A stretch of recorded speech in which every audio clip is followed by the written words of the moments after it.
मनुष्य का शरीर थक जाता है, लेकिन उसका मन नहीं रुकता। रात का सन्नाटा होता है, आंखें बंद होती हैं, लेकिन विचार जागते रहते हैं। बीती हुई बातें, कहे हुए शब्द, न कहे गए जवाब, आने वाला कल, अज्ञात भविष्य, अधूरी चिंताएं, यही है अधिक सोचने की बीमारी। ये बीमारी दिखाई नहीं देती, लेकिन इंसान को भीतर से तोड़ देती है। श्री कृष्ण कहते हैं, मन ही मित्र है और मन ही शत्रु है। जब मन नियंत्रण में हो तो जीवन सरल होता है, जब मन भटक जाए तो जीवन बोझ बन जाता है। आज का मनुष्य हर चीज सोच से शुरू करता है और सोच पर ही समाप्त कर देता है। वह करता कम है, सोचता अधिक है। वह जीता कम है, कल्पना अधिक करता है। वह वर्तमान में कम रहता है, भविष्य में अधिक भटकता है।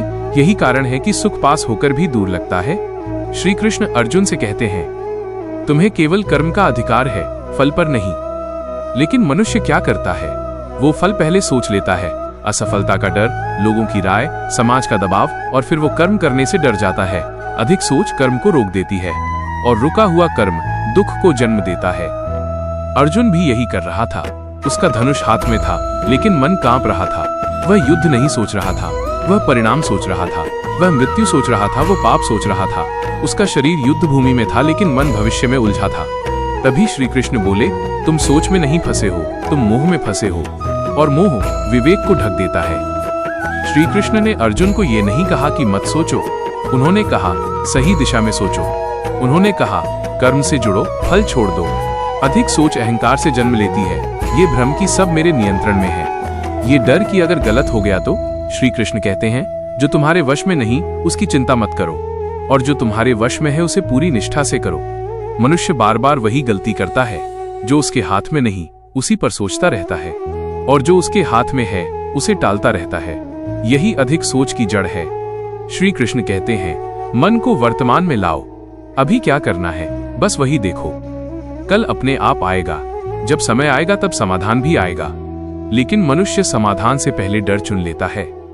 डर सोच को जन्म देता है, सोच बेचैनी को, और बेचैनी नींद को चुरा लेती है। इसलिए आज का मनुष्य जागता है, लेकिन विश्राम नहीं करता। श्री कृष्ण कहते हैं, जिसने मन को जीत लिया उसने संसार को जीत लिया।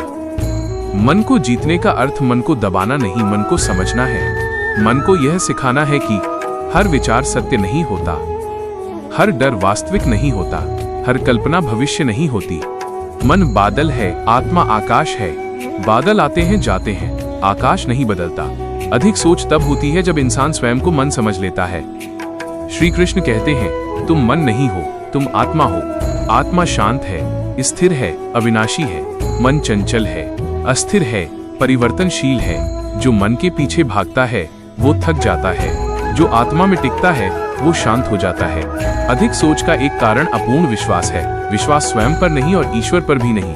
श्री कृष्ण कहते हैं, जो मुझ पर छोड़ देता है वो हल्का हो जाता है। लेकिन छोड़ना कायरता नहीं है, छोड़ना समर्पण है। समर्पण का अर्थ है, मैं अपना कर्म करूंगा, परिणाम तुम्हारे हाथ। ये विचार मन को शांति देता है। जब भी विचार दौड़े अपने भीतर कहो, मैंने अपना कर्म किया, अब चिंता नहीं।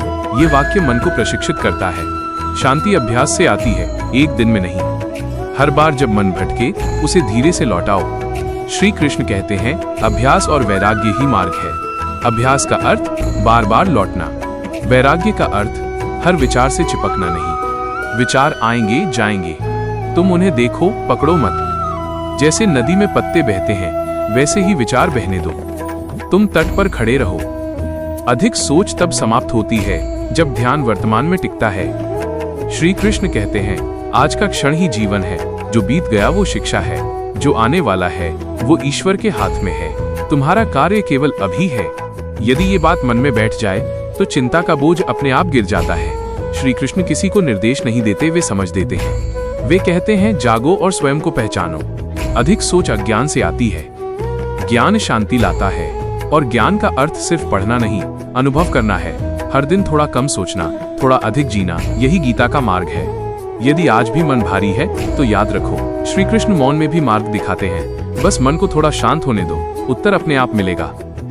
कर्म करो, चिंता छोड़ो। यही गीता है, यही श्री कृष्ण है, और यही अधिक सोच की दवा है। शांत रहो, श्री कृष्ण साथ हैं।